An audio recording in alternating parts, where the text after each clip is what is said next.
رسمی الیک سلیک کے بعد چودھری نے پوچھا، ملک صاحب آپ کی تفتیش کہاں تک پہنچی ہے؟ کون سی تفتیش چودھری صاحب؟ عارف علی کے قتل کی تفتیش۔ میں نے کہا آخری مرحلے میں ہے۔ آپ نے قاتل کو گرفتار کر لیا ہے؟ میں نے کہا میں نے راجو کی گرفتاری کے لیے اپنے بندے دوڑا دیے ہیں، انشاءاللہ آپ بہت جلد اسے حوالات کے اندر دیکھیں گے۔ چودھری نے پوچھا کیا یہ بات ثابت ہو گئی کہ قتل راجو ہی نے کیا ہے؟ فی الحال تو یہ بات ثابت ہوئی ہے کہ عارف علی اور سلمہ ایک دوسرے کو چاہتے تھے۔ میں نے دھیمی آواز میں کہا، جس انگوٹھی کا ذکر میں نے آپ سے کیا تھا وہ عارف علی نے سلمہ کو محبت کے تحفے میں دی تھی۔ ایک لمحے کے توقف سے میں نے اضافہ کیا، اور جہاں تک راجو راکٹ کے قاتل ہونے کا سوال ہے تو اس کا صحیح پتہ تو اس وقت چلے گا جب وہ ہمارے قابو میں آئے گا۔ اچھا ہوا مجھے وقت سے پہلے معلوم ہو گیا، چودھری خیال افروز لہجے میں گویا ہوا۔ اگر میں اپنے بیٹے کا رشتہ وہاں کر دیتا تو نہ جانے وہ لڑکی شادی کے بعد کیا گل کھلاتی۔ میں نے چودھری کی بات پر تبصرہ کرنے کے بجائے اپنے طور پر کہا، چودھری صاحب اللہ کا کوئی کام خالی از مصلحت نہیں ہوتا۔ یہ تو آپ نے بالکل ٹھیک فرمایا۔ میں نے کہا عارف علی اپنی جان سے گیا، سلمہ نے اپنے محبوب کے غم میں خودکشی کر لی۔ اگر سلمہ یہ سنگین قدم نہ اٹھاتی تو ممکن ہے عارف علی کا قاتل اسے بھی ٹھکانے لگا دیتا۔ یعنی دونوں صورتوں میں اس کی موت یقینی تھی، لیکن وہ اپنے مقررہ وقت اور طریقے سے ہی آتی ہے۔ میرا خیال ہے کہ قاتل سلمہ کے خون میں ہاتھ رنگنے کی کوشش نہ کرتا۔ چودھری نے کہا، عارف علی کو راستے سے ہٹانے کے لیے تو وہ یہ انتہائی قدم اٹھا سکتا تھا، مگر سلمہ کو تو وہ حاصل کرنا چاہتا تھا، اس کی جان کیسے لے سکتا تھا؟ میں نے کہا ابھی تک تو یہ بات ثابت نہیں ہوئی کہ قاتل نے سلمہ کے حصول کے لیے عارف علی کو قتل کیا ہے، اور نہ ہی یہ بات وثوق سے کہی جا سکتی ہے کہ راجو راکٹ ہی عارف علی کا قاتل ہے۔ راجو راکٹ کی گرفتاری کے سلسلے میں اگر آپ کو میرے تعاون کی ضرورت ہو تو میں حاضر ہوں، چودھری نے دوستانہ انداز میں کہا۔ آپ کی اس مخلصانہ پیشکش کا بہت بہت شکریہ چودھری صاحب۔ میں نے کہا اگر آپ کے تعاون کی ضرورت پڑی تو میں آپ کو ضرور تکلیف دوں گا۔ ہمارے درمیان کافی دیر تک راجو راکٹ، سلمہ اور عارف علی کے بارے میں گفتگو ہوتی رہی، پھر چودھری واپس چلا گیا۔ میں اپنے روزمرہ کے کاموں میں مصروف ہو گیا۔ تیسرے روز رات میں راجو راکٹ کی گرفتاری عمل میں آ سکی۔ میں اس وقت تھانے سے اٹھنے کے لیے تیاری کر رہا تھا، نزاکت علی نے آ کر اطلاع دی، ملک صاحب راجو راکٹ گرفتار کر لیا گیا ہے۔ کہاں ہے وہ؟ میں یہ خبر سن کر اچھل پڑا۔ نزاکت علی نے کہا ابھی حاضر کرتا ہوں جناب۔ تھوڑی دیر کے بعد راجو راکٹ میرے سامنے موجود تھا۔ وہ صورت ہی سے سکہ بند غنڈہ دکھائی دیتا تھا۔ اس نے خاصی صحت مند مونچھیں رکھ چھوڑی تھیں اور گراں ڈھیل تھی۔ اس کے ہاتھوں میں ہتھ کڑی لگی ہوئی تھی، لیکن وہ کچھ زیادہ خوف زدہ نظر نہیں آتا تھا۔ تو تم ہو راجو راکٹ؟ میں نے اس کی آنکھوں میں دیکھتے ہوئے کہا۔ وہ مسکین سے لہجے میں بولا، جناب نام تو میرا ریاض احمد ہے، لیکن لوگوں نے راجو راکٹ مشہور کر دیا ہے۔ آپ نے مجھے کیوں گرفتار کروایا ہے؟ کیا آپ کو مجھ سے کوئی شکایت پیدا ہو گئی ہے؟ میں نے اس کے گال پر ایک زوردار تھپڑ رسید کرتے ہوئے کہا، سور کی اولاد، کیا تم سمجھتے ہو کہ یتیموں والی صورت بنا کر تم مجھے دھوکہ دینے میں کامیاب ہو جاؤ گے؟ اس غلط فہمی کو تم اپنے ذہن سے نکال دو۔ میں تھانے دار ہوں، ذرا دوسری قسم کا۔ وہ تو مجھے آپ کے تھپڑ ہی سے اندازہ ہو گیا ہے جناب، وہ سادگی سے بولا۔ پہلے والے تھانے دار صاحب میرا بہت خیال رکھتے تھے۔ اے ایس آئی نے اس کی کمر میں لات رسید کرتے ہوئے کہا، سیدھا ہو کر کھڑا ہو راکٹ کی اولاد، ملک صاحب بھی تمہارا بہت خیال کریں گے، مگر ذرا وکھرے انداز میں۔ راجو راکٹ، میں نے اپنی چھڑی یعنی رولر اس کے سینے میں چبوتے ہوئے کہا، میں ان لوگوں کا بہت خیال رکھتا ہوں جو میرے سامنے سچ بولتے ہیں۔ میں تو ہمیشہ سچ ہی بولتا ہوں جناب، وہ سنجیدگی سے بولا۔ آپ کے سامنے بھی سچ ہی بولوں گا، آپ پوچھیں کیا پوچھنا چاہتے ہیں؟ میں نے پوچھا تم نے عارف علی کو قتل کیوں کیا تھا؟ کون عارف علی؟ اے ایس آئی نزاکت علی نے اس کی گردن پر ایک زوردار ہاتھ جماتے ہوئے غصیلے لہجے میں کہا، تمہاری ماں کا قسم، عارف علی، جسے تم نے گرداور اور ارشاد حسین کی زمین پر قتل کیا تھا۔ یہ آپ کیا کہہ رہے ہیں جناب؟ وہ رونی صورت بنا کر بولا، میں نے کسی کو قتل نہیں کیا۔ یہ ایسے نہیں مانے گا ملک صاحب، اے ایس آئی نے کہا، اس کے ساتھ دوسرا طریقہ آزمانا پڑے گا۔ میں نے ایک سپاہی کو بھیج کر حوالدار جمعہ خان کو اپنے کمرے میں بلایا۔ جمعہ خان نے آ کر مجھے سلوٹ کیا۔ میں نے کہا، جمعہ خان، تمہیں مجھ سے شکایت تھی نا کہ میں بڑے بڑے معاملات کو بھی بڑی سہولت سے لیتا ہوں، جبکہ سابق تھانے دار صاحب 2 منٹ میں بندے کو پکڑ کر لائن حاضر کر دیتے تھے۔ پھر میں نے راجو راکٹ کی طرف اشارہ کرتے ہوئے کہا، اس بندے کو تمہارے سابق تھانے دار صاحب نے کتنی مرتبہ لائن حاضر کیا تھا؟ جمعہ خان خجالت آمیز انداز میں بولا، میری سوچ غلط تھی جناب، میں نے جو پوچھا ہے اس کا جواب دو۔ میں نے کہا راجو راکٹ آج سے پہلے کتنی مرتبہ گرفتار ہوا ہے؟ ایک بار بھی نہیں۔ تمہارے خیال میں یہ ایک نہایت ہی معزز انسان ہے؟ ایسا کیسے ہو سکتا ہے؟ اگر ایسا نہیں ہو سکتا تو پھر یہ آزاد کیوں تھا؟ میں نے ٹھوس لہجے میں کہا۔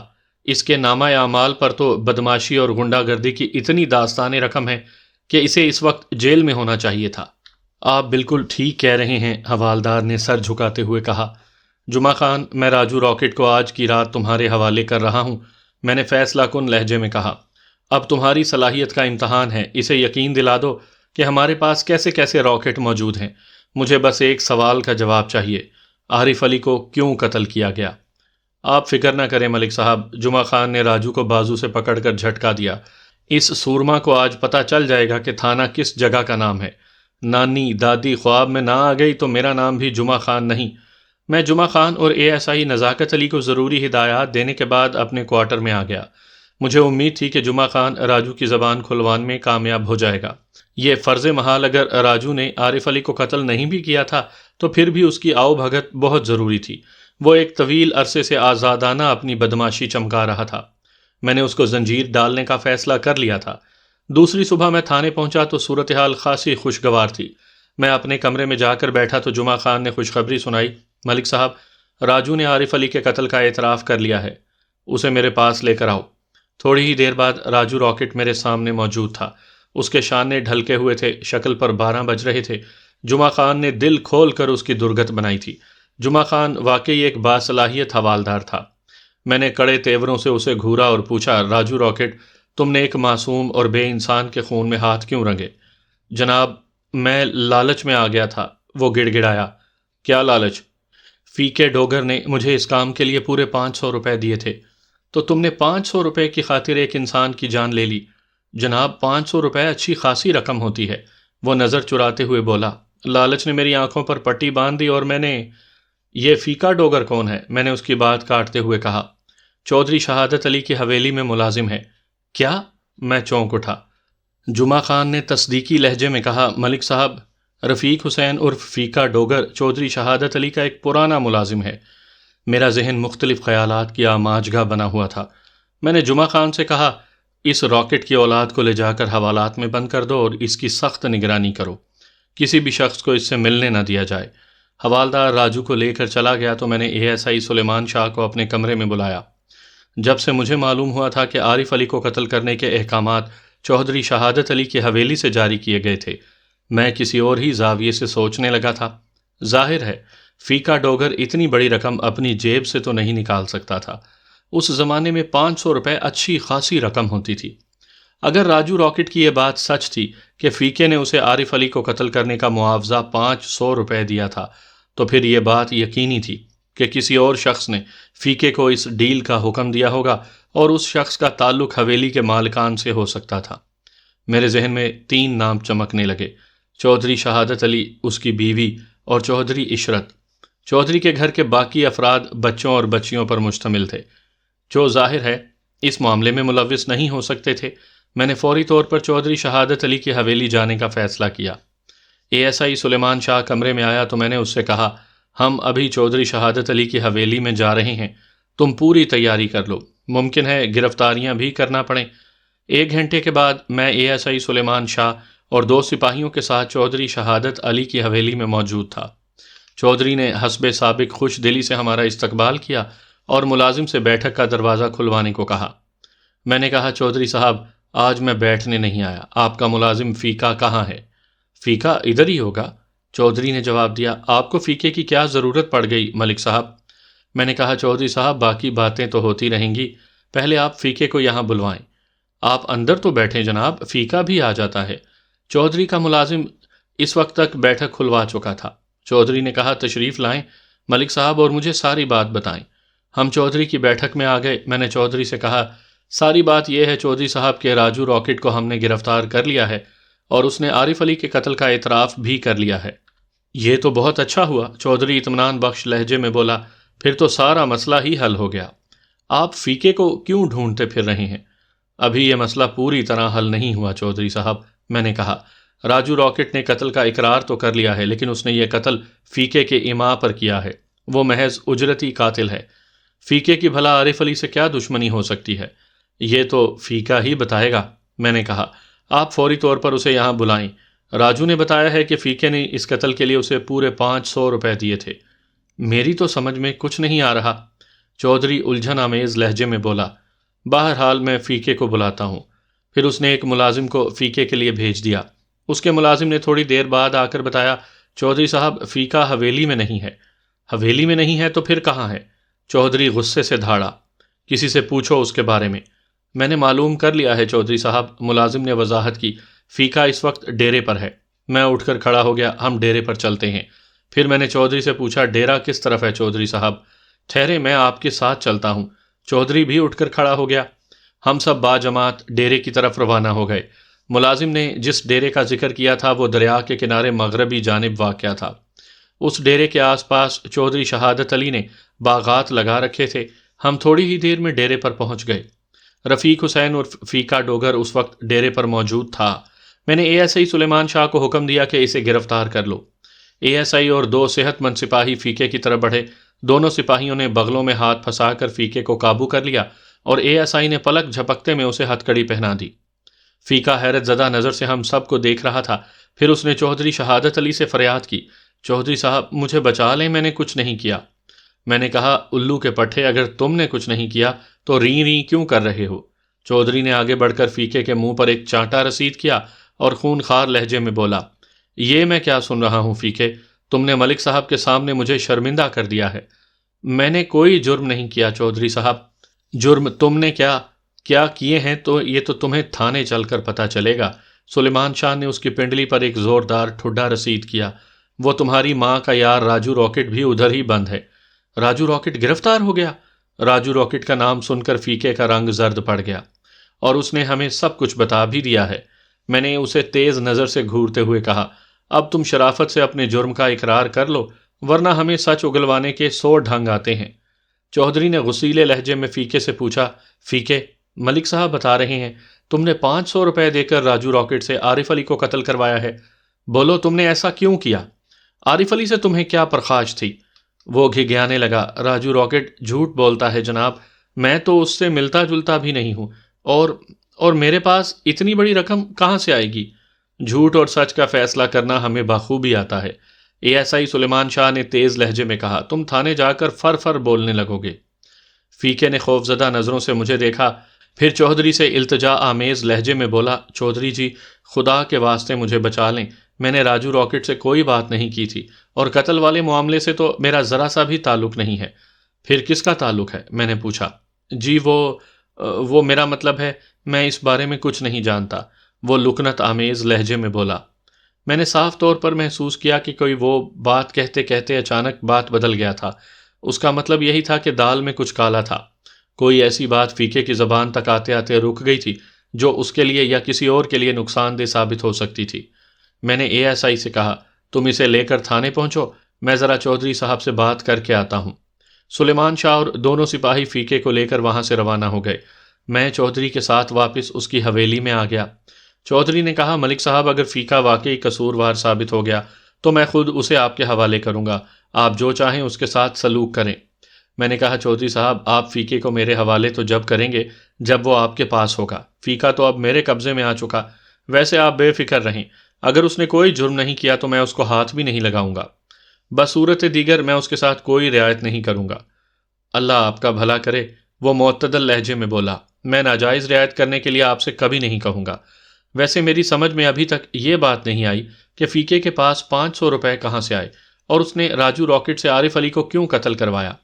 میرے علم میں یہ بات بھی نہیں ہے کہ فیکے کا کوئی تعلق سلمہ سے رہا ہو، پھر عارف علی سے اس کی دشمنی سمجھ میں نہ آنے والی بات ہے۔ آپ بہت بھولے ہیں چودھری صاحب، میں نے کہا، آپ تو یہ بات بھی نہیں جانتے تھے کہ سلمہ اور عارف علی کے بیچ کون سی کھچڑی پک رہی ہے۔ وہ ندامت آمیز نظر سے مجھے دیکھنے لگا۔ میں نے کہا، آپ کی اس بات سے میں اتفاق کرتا ہوں کہ فیکے کے پاس اتنی رقم نہیں ہو سکتی، لیکن یہ بھی تو ممکن ہے کہ اسے کسی نے یہ رقم مہیا کر دی ہو۔ مثال کے طور پر؟ میں نے کہا، معاف کیجیے گا چودھری صاحب، میرے خیال میں یہ کام حویلی ہی کے کسی با اثر فرد کا ہو سکتا ہے۔ یعنی آپ ہم پر شک کر رہے ہیں؟ شک کے بغیر ہمارا کام نہیں چلتا چودھری صاحب، میں نے جذبات سے عاری لہجے میں کہا۔ تفتیش کی گاڑی شک کے پیٹرول ہی سے رفتار پکڑتی ہے۔ چودھری نے کہا، آپ بلا وجہ ہم پر شک کر رہے ہیں۔ ہم اس بات کا تصور بھی نہیں کر سکتے کہ کرائے کے قاتل کے ذریعے کسی بے گناہ شخص کا خون بہائیں۔ میں نے کہا، چودھری صاحب آپ بدگمانی میں مبتلا نہ ہوں، میں اپنے فرائض سے مجبور ہوں۔ حالات و واقعات حویلی کے مکینوں کو میری نظر میں مشکوک ٹھہرا چکے ہیں۔ اگر راجو راکٹ کا کہنا درست ہے کہ فیکے نے اسے 500 کے عوض عارف علی کو موت کے گھاٹ اتارنے کا کام سونپا تھا، تو اس کا واضح مطلب یہی ہوگا کہ فیکے نے حویلی ہی کے کسی شخص کے حکم پر ایسا کیا ہوگا۔ حویلی میں تو میں، میری بیوی اور میرا بیٹا چودھری عشرت ہی ہوتے ہیں، چودھری نے کہا، باقی سب تو چھوٹے بچے ہیں۔ میرا شک بھی ان 3 افراد تک ہی محدود ہے۔ چودھری کسی گہری سوچ میں ڈوب گیا، پھر ٹھہرے ہوئے لہجے میں بولا، میں اپنے بارے میں تو یقین سے کہہ سکتا ہوں کہ میں نے ایسا کوئی حکم فیکے کو نہیں دیا۔ البتہ چودھرائن اور عشرت سے میں خود پوچھ پریت کر لوں گا۔ ویسے مجھے یقین ہے کہ آپ کا شک ہی ثابت ہوگا۔ راجو راکٹ نے اپنی جان بچانے کے لیے خواہ مخواہ فیکے کا نام لیا ہوگا۔ چودھری صاحب، میں نے سنسناتی ہوئی آواز میں کہا، راجو تو اپنے جرم کا اقبال کر چکا ہے، اس کی جان تو اب کسی صورت چھوٹ ہی نہیں سکتی، اس لیے اس امکان کو تو خارج ہی کر دیں۔ البتہ میرا آپ سے وعدہ ہے کہ اگر راجو کا بیان غلط ثابت ہوا تو میں فیکے کو چھوڑ دوں گا۔ چودھری کافی دیر تک مجھے قائل کرنے کی کوشش کرتا رہا کہ میں حویلی کے مکینوں پر خواہ مخواہ شک کر رہا ہوں۔ اس کے جواب میں نے اسے یقین دلایا کہ اگر حویلی کے مکینوں کے ہاتھ اس معاملے میں صاف ہیں تو انشاءاللہ ان کا بال بھی بانکا نہیں ہوگا۔ سامعین کرام، آپ سن رہے ہیں ملک صفدر حیات کی تفتیشی داستانوں کے سلسلے میں ایک دلچسپ داستان جس کا نام ہے ہم چشم۔ یہ اس سلسلے کی آخری اور قسط نمبر 4 ہے۔ مجھے امید ہے آپ کو میری یہ کاوش پسند آئی ہوگی۔ آپ نے اگر ابھی تک میرا چینل کہانی گھر سبسکرائب نہیں کیا تو ابھی میرے چینل کو سبسکرائب کر کے بیل نوٹیفیکیشن آن کر لیجئے تاکہ آنے والی ہر نئی کہانی کی اطلاع بر وقت آپ تک پہنچ سکے۔ میں واپس تھانے پہنچا تو جب تک 2 ہٹے کٹے سپاہی فیکے کی اچھی خاصی مٹی جھاڑ چکے تھے۔ میں نے اسے اپنے کمرے میں بلا لیا اور ساتھ ہی ایک جلاد صورت کانسٹیبل کو بھی طلب کر لیا۔ میں نے فیکے سے پوچھا، ہاں بھئی چودھری کے نمکخوار، کچھ یاد آیا تمہیں؟ جناب، آپ کے سپاہیوں نے مجھے بہت مارا ہے۔ وہ گریہ و زاری کرنے لگا۔ میں بے قصور ہوں جناب، میں نے کسی کو قتل نہیں کیا۔ میں نے کب کہا ہے کہ تم نے اپنے ہاتھ سے قتل کیا ہے؟ میں نے کانسٹیبل کو اشارہ کرتے ہوئے کہا۔ کانسٹیبل نے اس کی پنڈلیوں پر جوتے کی نوک سے ضرب لگائی۔ فیکا بل بلا اٹھا۔ میں نے کہا، میں تو یہ کہہ رہا ہوں کہ تم نے 500 روپے راجو کو دے کر عارف علی کو قتل کروایا ہے۔ جناب، راجو راکٹ جھوٹ بولتا ہے۔ جھوٹ بولنے میں اس کا کیا فائدہ ہے؟ یہ تو میں نہیں جانتا جناب، اسی لیے تو میں کہہ رہا ہوں کہ اس نے جھوٹ نہیں بولا۔ میں نے کہا، جھوٹ انسان اس وقت بولتا ہے جب وہ کوئی بہت بڑا فائدہ حاصل کرنا چاہتا ہو یا پھر کسی بہت بڑی بات کو چھپانے کی خاطر جھوٹ کا سہارا لیا جاتا ہے۔ راجو کے معاملے میں یہ دونوں باتیں نہیں ہیں۔ اس نے اپنے جرم کا اقرار کر لیا ہے، وہ تو اب سیدھا پھانسی کے تختے پر جائے گا۔ تمہارا فائدہ اسی میں ہے کہ ہمیں سب کچھ سچ سچ بتا دو۔ تمہیں معلوم ہونا چاہیے کہ قتل کا حکم دینے والا بھی قانون کی نظر میں قاتل ہی گردانا جاتا ہے۔ میں تمہیں بچنے کا ایک موقع دے رہا ہوں۔ اگر تم نے کسی کے حکم پر یہ فریضہ سر انجام دیا ہے تو اس کا نام بتا دو، ورنہ موت کا پھندا تمہارے گلے میں بھی فٹ ہو جائے گا۔ وہ تھوڑی دیر کے لیے خوفزدہ نظر آیا، پھر منت سماجت کرنے لگا، تھانے دار صاحب، میں بالکل بے قصور ہوں، مجھے معاف کر دیں۔ تم قصوروار کا نام بتا دو، میں تمہیں جانے دوں گا۔ وہ آئیں بائیں شائیں کرنے لگا۔ فیکے کے سر پر سوار جلاد صورت کانسٹیبل نے کہا، ملک صاحب، لاتوں کے بھوت باتوں سے نہیں مانتے، آپ اسے میرے حوالے کریں، میں اس کی زبان کھلواتا ہوں۔ مجبوری ہے، اب تو یہی کرنا پڑے گا۔ میں نے فیکے کی طرف دیکھتے ہوئے کہا، یہ ہاتھ پاؤں کی زبان ہی سمجھے گا۔ کانسٹیبل نے فیکے کو کالر سے پکڑا اور ایک زوردار جھٹکا دیتے ہوئے کہا، چل اوئے آگے لگ، میں دیکھتا ہوں چودھری کی حویلی میں رہ کر تم پر کتنے سوت چربی چڑھی ہے۔ میں نے تنبیہی لہجے میں کہا، فیکے، تم جس کے ساتھ جا رہے ہو اس کے سامنے پتھر بھی بولنے لگتے ہیں۔ اگر تمہاری زبان بھی کھل گئی تو پھر تمہارا چودھری بھی تمہیں نہیں بچا سکے گا۔ اب جاؤ۔ تھانے دار صاحب، وہ ملتجی لہجے میں بولا، میں آپ کو سب کچھ بتا دوں گا، مجھے اور نہ ماریں۔ اوئے اپنی بیبے کے یار، ابھی ہم نے تمہیں مارا ہی کتنا ہے؟ کانسٹیبل نے اسے جھنجھوڑتے ہوئے کہا، مار کیا ہوتی ہے یہ تمہیں اب پتہ چلے گا۔ میں نے کہا، اگر تم سچ بولنے کا وعدہ کرو تو میں تمہارے ساتھ رعایت کا وعدہ کرتا ہوں۔ پھر میں نے کانسٹیبل کو وہاں سے چلے جانے کا اشارہ کیا۔ کانسٹیبل کمرے سے نکل گیا تو میں نے قدرے نرم لہجے میں فیکے سے کہا، تم بے فکر ہو کر بولنا شروع کر دو۔ وہ بولا، چودھری صاحب میری کھال کھینچ لیں گے۔ میں نے کہا، چودھری صاحب تو تمہاری کھال بعد میں کھینچیں گے، میں تمہیں اس سے پہلے ہی جیل بھجوا دوں گا۔ تم چودھری صاحب کی فکر نہ کرو، اپنی جان کی فکر کرو، اور یہ بتاؤ کہ تمہیں 500 روپے کس نے مہیا کیے تھے؟ چودھری شہادت علی نے۔ میں نے اس کی آنکھوں میں جھانکا۔ چودھرائن نے یا چودھری عشرت نے؟ وہ تذبذب کا شکار نظر آنے لگا۔ میں نے کہا، میں تمہیں صرف 1 منٹ دیتا ہوں، اگر تم نے مطلوبہ شخص کا نام نہ بتایا تو پھر میں تمہاری کوئی بات نہیں سنوں گا۔ وہ بولا، جب دونوں طرف موت کھڑی ہے تو پھر میں حرام موت نہیں مروں گا۔ اتنا کہہ کر وہ رک گیا۔ میں نے حوصلہ افزا لہجے میں کہا، شاباش، بولتے جاؤ تھانے دار صاحب۔ وہ لرزیدہ لہجے میں بولا، چودھری عشرت کے حکم پر میں نے راجو راکٹ کو 500 روپے دیے تھے، اور ساتھ ہی اسے یہ بھی بتا دیا تھا کہ یہ رقم اسے کس مقصد کے لیے دی جا رہی ہے۔ جی تھانے دار صاحب۔ وہ خوف زدہ انداز میں مجھے دیکھنے لگا، پھر بولا، آپ نے مجھ سے وعدہ کیا ہے کہ مجھے بچا لیں گے۔ میں نے کہا، اگرچہ تمہارا جرم قابل معافی نہیں ہے، لیکن میں تم سے وعدہ کر چکا ہوں، میں تمہیں وعدہ معاف گواہ بناؤں گا، تمہیں عدالت میں جج کے سامنے یہی بیان دہرانا ہوگا۔ چودھری صاحب مجھے زندہ نہیں چھوڑیں گے۔ وہ باقاعدہ رونے لگا۔ میں نے کہا، چودھری شہادت علی تمہارا کچھ نہیں بگاڑ سکے گا، میں تمہاری حفاظت کروں گا۔ پھر میں نے ایک کانسٹیبل کو بلا کر فیقے کو اس کے حوالے کرتے ہوئے کہا، اس کو حوالات میں بند کر دو۔ وہ فیقے کو لے کر جانے لگا تو میں نے تاکید کی، اور ہاں، اسے راجو سے الگ رکھنا۔ اسی روز میں چودھری عشرت کو گرفتار کرنے ایک مرتبہ پھر چودھری شہادت علی کی حویلی پہنچ گیا۔ چودھری شہادت علی کو جب پتہ چلا کہ عارف علی کے قتل کے احکامات اس کے اپنے فرزند ارجمند نے جاری کیے تھے تو اسے یقین نہیں آیا۔ یہ نہیں ہو سکتا ملک صاحب، چودھری نے سٹ پٹائے ہوئے لہجے میں کہا۔ عشرت بھلا ایسا کیوں کرنے لگا؟ یہ تو میں عشرت سے خود پوچھ لوں گا۔ میں نے کہا، فی الحال تو حالات و واقعات اس کے خلاف جا رہے ہیں۔ فیقے نے آپ کے بیٹے کا کچا چٹھا کھول دیا ہے۔ اگر ایسا ہے تو میں خود عشرت سے پوچھتا ہوں۔ چودھری کی آواز میں لرزش نمایاں تھی۔ میں نے کہا، چودھری صاحب، اب یہ معاملہ باپ بیٹے کے درمیان سے قانون اور مجرم کے درمیان چلا گیا ہے۔ آپ خواہ مخواہ پوچھ گچھ کی زحمت نہ کریں، ہم ہیں نا اس کام کے لیے۔ تو آپ عشرت کو گرفتار کر کے تھانے لے جائیں گے؟ ظاہر ہے، میں نے کہا، میں اسے گرفتار کرنے ہی آیا ہوں۔ یہ ساری باتیں میرے اور چودھری کے درمیان حویلی کی بیٹھک میں ہو رہی تھی۔ اس وقت میرے ساتھ حوالدار جمعہ خان بھی تھا۔ میں نے چودھری سے کہا، چودھری صاحب، آپ عشرت کو یہاں بلا رہے ہیں یا ہمیں حویلی کے اندر جا کر اسے گرفتار کرنا ہوگا؟ آپ بیٹھیں، میں اسے یہیں لے کر آتا ہوں۔ چودھری کے اٹھنے کے بعد میں نے حوالدار جمعہ خان کو خبردار کیا کہ وہ حویلی کے بیرونی گیٹ پر نظر رکھے۔ چودھری شہادت علی اگرچہ دوسرے روایتی چودھریوں کے بالعکس خاصا معقول اور انصاف پسند چودھری تھا، تاہم معاملہ اس کے بیٹے کا تھا، اس لیے میں اس پر آنکھیں بند کر کے بھروسہ نہیں کر سکتا تھا۔ اسی احتیاط کے پیش نظر میں نے پہلے ہی 2 سادہ لباس سپاہیوں کو حویلی کے عقبی حصے میں بھی متعین کر دیا تھا، تاکہ اگر چودھری عشرت فرار ہونے کی کوشش کرے تو وہ اسے قابو کر لیں۔ دونوں سادہ لباس سپاہی پوری طرح مسلح تھے۔ چودھری کے بیٹھک سے اٹھ کر حویلی کے اندرونی حصے میں جانے کے تھوڑی دیر بعد ہی اندر سے چیخنے چلانے کی آوازیں آنے لگیں۔ میں نے چودھرائن کی آواز کو پہچان لیا۔ وہ چودھری شجاعت علی سے کہہ رہی تھی، میں اپنے بیٹے کو نہیں جانے دوں گی، آپ تھانے دار کو خریدنے کی کوشش کریں۔ میں اور حوالدار جمعہ خان بھرا مار کر حویلی کے اندرونی حصے میں پہنچ گئے۔ چودھری عشرت ہمیں اپنے سامنے دیکھ کر بوکھلا گیا اور اس نے ایک جانب بھاگنے کی کوشش کی۔ جانے نہ پائے جمعہ خان، میں نے گرج کر کہا، اسے فی الفور گرفتار کرو۔ جمعہ خان نے برق رفتاری سے چودھری عشرت پر چھلانگ لگائی اور آنے واحد میں اسے جا لیا۔ چودھری عشرت نے جمعہ خان کی گرفت سے نکلنے کی کوشش میں ہاتھ پاؤں پھینکنا شروع کر دیے۔ جب کوئی بس نہ چلا تو اس نے حوالدار کی کلائی پر دانت گاڑ دیے۔ حوالدار جمعہ خان کے حلق سے ایک سسکاری برآمد ہوئی۔ اسی اثنا میں نے آگے بڑھ کر عشرت کو لاتوں اور گھونسوں پر رکھ لیا۔ اس مہلت سے فائدہ اٹھا کر جمعہ خان نے عشرت کو ہتھکڑی پہنا دی۔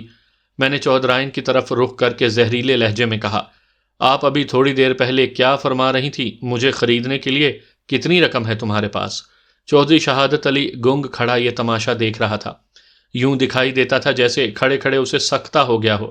اس کی حالت کسی ہارے ہوئے جواری سے مختلف نہیں تھی۔ چودھرائن میری منت سماجت کرنے لگی، تھانے دار صاحب، آپ جتنی رقم طلب کریں گے میں دینے کو تیار ہوں، پر آپ میرے بیٹے کو چھوڑ دیں، یہ پہلے ہی بہت بڑا صدمہ اٹھا چکا ہے۔ میں نے کہا، اس طرح تو ہوتا ہے اس طرح کے کاموں میں، جو کسی کے لیے گڑھا کھودتا ہے اسے ایک روز خود کھائی میں گرنا پڑتا ہے۔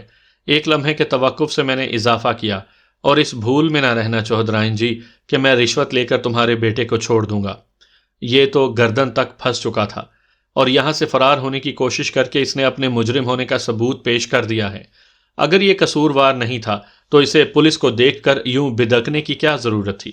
کچھ بھی ہے، چودھرائن مصلحت آمیز انداز اختیار کرتے ہوئے بولی، اگر آپ تھوڑی گنجائش نکالیں تو یہ معاملہ یہیں رفع دفع ہو سکتا ہے۔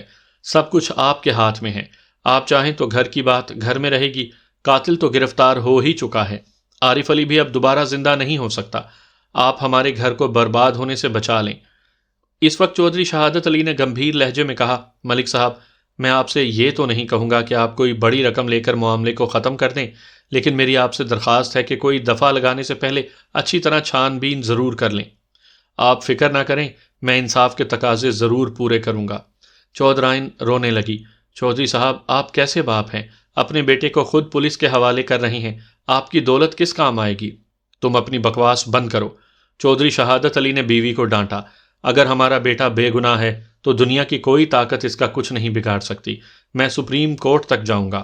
آپ کہیں نہیں جائیں گے، چودھرائن نے پاؤں پٹک کر کہا، اسی حویلی میں بیٹھے باتیں بناتے رہیں گے۔ میں چودھری اور چودھرائن کو وہیں چھوڑ کر حویلی سے نکل آیا۔ چودھری عشرت کی ہتکڑی کا دوسرا سرا حوالدار جمعہ خان کے ہاتھ میں تھا۔ سادہ لباس پولیس اہلکاروں نے ہمیں دیکھا تو ہمارے قریب آ گئے، ہم گاؤں ہی کے تانگے میں سوار ہوئے اور تھانے آ گئے۔